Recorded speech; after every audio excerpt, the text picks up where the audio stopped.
Today I'm talking about a phenomenon that's existed for a very long time, and I'm going to go back in the history of that, but that has become really, really relevant in current times in new ways.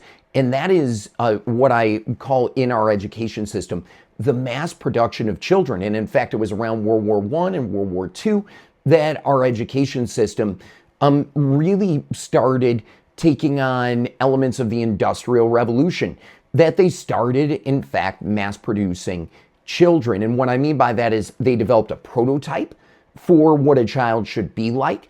It should be a child who is right-handed, type A, an extrovert, and the child should have these certain qualities, and the whole system was geared toward churning out a child who fit this prototype. And it proved over time to be very, very problematic. In fact, as we started taking a look at a lot of the leadership in government, in the media, in sports, all over the place where people have been really, really successful, what we found is that there are all kinds of people being really, really successful who do not fit that prototype, right? And so it's a really bad idea to try and cram everybody into that prototype. As Catholics, we would say God didn't create us all that way. God created us with all these different skill sets and makeups and things like that. And so it's good to have a system that forms children to be the unique beings of God that God created them to be.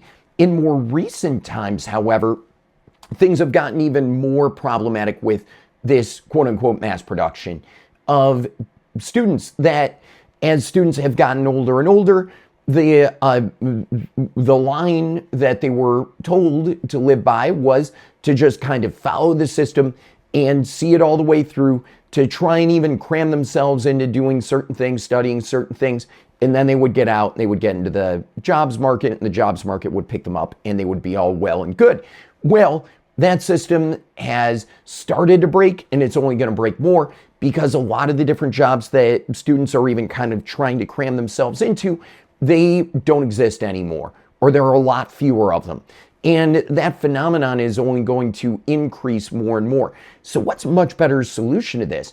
That we really need to radically take a look at the formation of children in general as unique miracles of God that God breathed into existence, to help them understand who God made them to be, and then what He is calling them to do, and have this greater sense of mission, that they aren't being prepared for a particular job.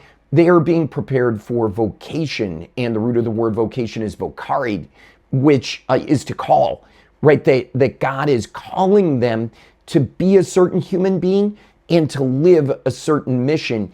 And we don't need to worry about that disappearing. And so that should be what guides the formative process.